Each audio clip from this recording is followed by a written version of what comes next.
উত্তরে জেলা দিনাজপুর থেকে যোগ দিচ্ছেন সহকর্মী আলমগীর স্বপন। স্বপন, উত্তরাঞ্চলে আছেন, কেমন ভোটারদের মধ্যে প্রতিক্রিয়া দেখতে পাচ্ছেন? ভোটের পরিবেশ কতটা সন্তোষজনক, শান্তিপূর্ণ বলে মনে হচ্ছে?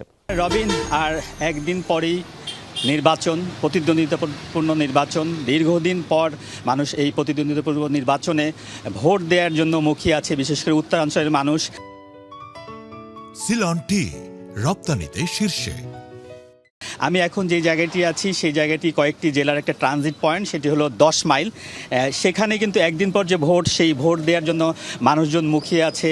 এই চায়ের দোকানে তারা জড়ো হয়েছে, তারা নির্বাচনের পরিবেশ নিয়ে আলোচনা করছে, তারা কাদেরকে নির্বাচিত করবে সেগুলো নিয়ে আলোচনা করছে, কাদেরকে ভোট দিলে ভালোবাসে সেই জন্য আলোচনা করছে। সব মিলিয়ে নির্বাচনের পরিবেশ কিন্তু, আমি দিনাজপুর, পঞ্চগড় এবং ঠাকুরগাঁয়ে ঘুরেছি, এইসব এলাকায় কিন্তু নির্বাচনের পরিবেশ এমন বড় ধরনের কোনো ঘটনা ঘটেনি। যদিও পঞ্চগড়ে একটি ঘটনা আজ ঘটেছে, তবে দিনাজপুর এবং ঠাকুরগাঁয়ে এই ধরনের কোনো ঘটনা ঘটেনি। আমি একটু ভোটারদের কাছে, যারা ভোট দেওয়ার জন্য মুখিয়ে আছে, তাদের কাছে জিজ্ঞেস করি যে একদিন পরে তো ভোট, অনেক দিন পরে ভোট প্রতিদ্বন্দ্বিতাপূর্ণ হচ্ছে, আপনার প্রতিক্রিয়া কি বা কী অবস্থা? যে ভালো ব্যক্তি এবং যে সৎ ব্যক্তি তাকেই ভোট দিব, তাকেই নির্বাচিত করব। আমাদের এই দিনাজপুর 10 মাইলে তো ওইরকম কোনো গ্যাঞ্জাম নাই, ওইরকম কোনো মারামারি নাই, আমরা সুস্থ পাবো। এবার তো প্রথম গণভোট হচ্ছে, তো গণভোট সম্বন্ধে আপনি কি জানেন?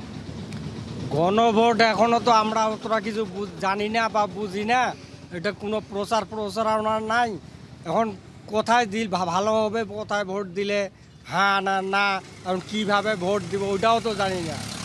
গণভোট নিয়ে আসলে যেটা তৃণমূল পর্যায়ের এই যে ভোটার যারা, তাদের এক ধরনের এখনও তারা জানেন না, শুধু হ্যাঁ এবং না যে ভোট, এই বিষয়টা তারা জানেন। আমরা আরেকটু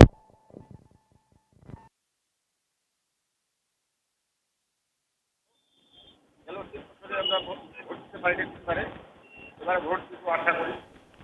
অন্যান্য বার থেকে এবার সরকারের অনেক করা করছে, ভালো লাগছে। দেখি আগামীতে ভোট দিব অনেক।